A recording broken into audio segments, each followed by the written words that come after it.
Correspondent Molly Hunter. She's in Kyiv, where life has begun to return to a new normal. So Molly, describe Kyiv right now and watching the Prime Minister from Britain walk the city streets with Zelensky. What are you seeing in Kyiv?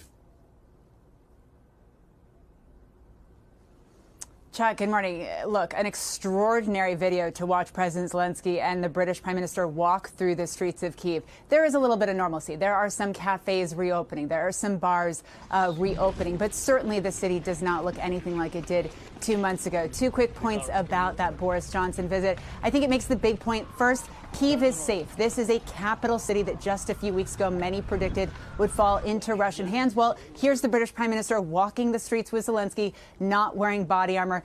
And the second really is that Zelensky is doing what he has been doing so well, Chuck, is that bringing the Western attention to this country, keeping Ukraine at the top of the agenda, and having a prime minister like Boris Johnson walking around the streets of Kyiv does just that. It's important to keep the West engaged in all of this, no doubt.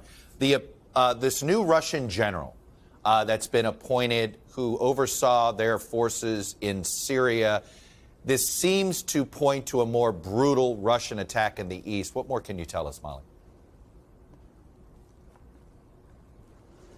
That's exactly right. This is news that kind of broke overnight. Alexander Dvornak, he is apparently one of Putin's favorites. He was in charge in Syria. And really, Chuck, what we know is that he was the one who called in many of the airstrikes and is accused of calling in many of the airstrikes on residential buildings in Syria, on hospitals, accused of atrocities, of carrying out Russia's scorched earth policies.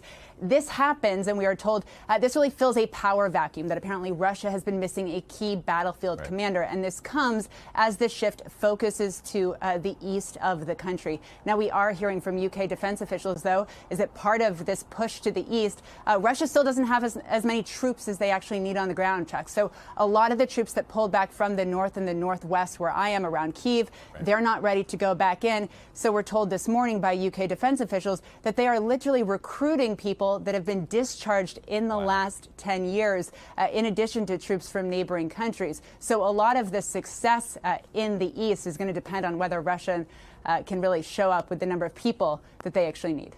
Perhaps they're more vulnerable than anybody realizes. Molly Hunter in Kyiv for us. Molly, thanks. Thanks for watching our YouTube channel. Follow today's top stories and breaking news by downloading the NBC News app.